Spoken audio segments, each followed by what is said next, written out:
रामकृष्ण लीला प्रसंग स्वामी शारदानंद जी द्वारा लिखित पाठ संख्या 51 साधना तथा दिव्योन्माद। उस समय श्री रामकृष्ण देव के पूजनादि के बारे में हृदय का कथन। हृदय कहता था, श्री रामकृष्ण देव जिस समय मंदिर में रहते थे उस समय का तो कहना ही क्या है, अन्य समय भी काली मंदिर में प्रविष्ट होने पर एक अनिर्वचनीय दिव्य आवेश की अनुभूति से रोंगटे खड़े हो जाते थे। पूजन के समय श्री रामकृष्ण देव किस प्रकार आचरण करते हैं यह मुझे देखने का लालच होता था। कभी कभी वहां सहसा उपस्थित हो मैं जो कुछ देखता था उससे मेरा हृदय विस्मय तथा भक्ति से भर जाता था, किंतु मंदिर से बाहर निकलते ही मेरे हृदय में संदेह होने लगता था और मैं यह सोचा करता था कि मामा जी क्या वास्तव में पागल हो गए हैं, अन्यथा पूजन के समय वे इस प्रकार का आचरण क्यों करते हैं। रानी रासमणि तथा मथुर बाबू को इस प्रकार पूजन करने की बात विदित होने पर उनके मन में इसकी क्या प्रतिक्रिया होगी, यह सोचकर भी मैं अत्यंत भयभीत हो जाता था। किंतु मामा जी के मन में एक बार भी यह बात उदित नहीं होती थी और इस संबंध में कुछ कहने पर भी वे उस ओर कोई ध्यान नहीं देते थे। उस समय मैं अधिकतर उन्हें कुछ कह भी नहीं पाता था। एक प्रकार की अव्यक्त भीति तथा संकोच से मेरा मुंह बंद हो जाता था और उसके तथा अपने बीच एक अनिर्वचनीय दूरत्व के व्यवधान का मैं अनुभव करता था। इसलिए चुपचाप यथासाध्य उनकी सेवा में ही तत्पर रहता था, किंतु मन में यह चिंता होती थी कि कहीं मामा जी किसी दिन कोई कांड न कर बैठें। पूजन के समय सहसा मंदिर में पहुंचकर श्री रामकृष्ण देव की जिन चेष्टाओं को देखकर हृदय के मन में युगपद विस्मय, भय तथा भक्ति का उदय होता था, उस संबंध में उसने हमसे इस प्रकार कहा था। मैं देखता था कि जवा पुष्प के साथ बिल्व पत्र का अर्घ्य सजाकर मामा जी ने सर्वप्रथम उसके द्वारा अपने मस्तक, वक्षस्थल, सर्वांग यहाँ तक कि अपने पैर पर्यंत स्पर्श कर तदनंतर उसे जगदम्बा के पाद पद्मों में अर्पण किया।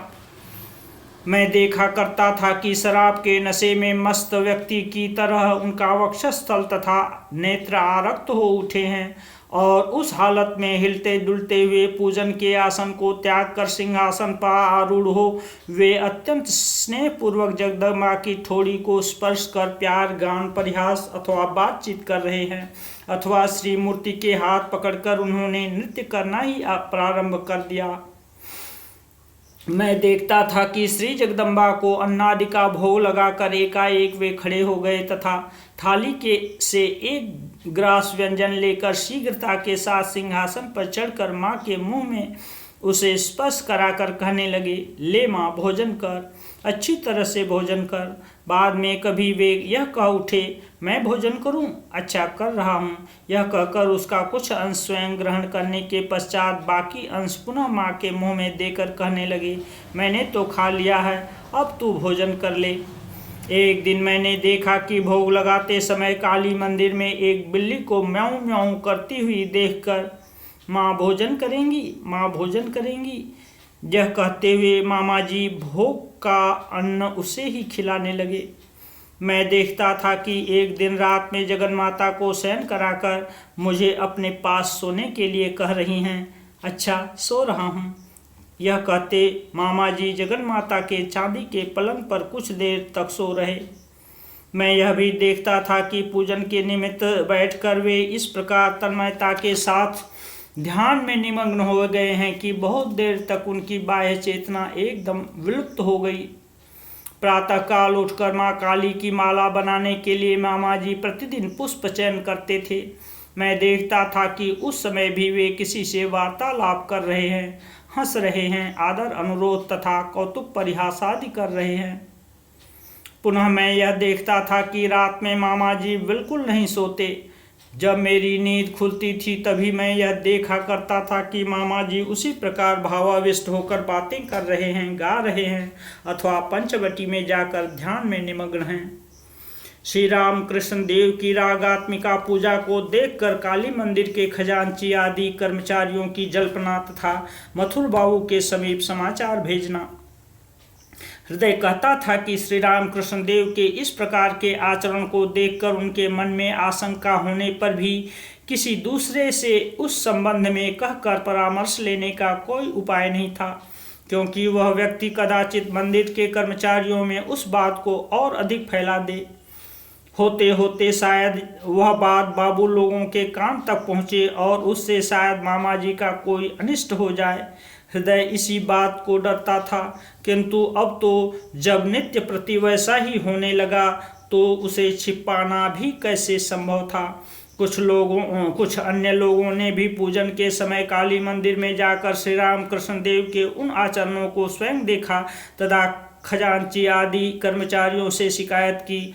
तब तो इन कर्मचारी लोगों ने भी काली मंदिर में स्वयं जाकर अपनी आंखों से सब कुछ प्रत्यक्ष देखा, किंतु श्री राम कृष्ण देव की देवाविष्ट के सदृश आकृति, उनके निसंकोच आचरण तथा निर्भीक उदासीन भावों को देखकर वे लोग भी सहम गए और सहसा उनसे कुछ कहने अथवा निषेध करने में विफल हुए।